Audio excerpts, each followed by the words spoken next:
2008 жылы 11 октябрда номер 574 токтом менен Лебедиловка айыл өкмөтүнө караштуу жерден 134 гектар жер айыл чарба багытына жерден калктуу конуштуу жерге которулган.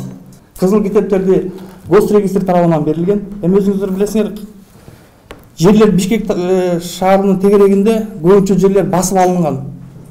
Бул жерлер болсо атайын өкмөттүн токтому менен трансформация болгондон кийин элдерге берилип, 2011 жылдан баштап ал жерге үйлөр түзүлө баштаган.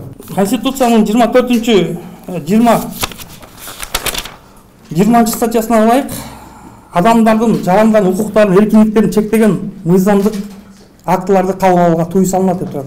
Биз ушу Темир Аргенбаевден сурайт элек. Темир Аргенбаевич, мына сиз 2008 жылы кабыл алган токтомду кантип 7 жылдан кийин жокко чыгарып атасыздар?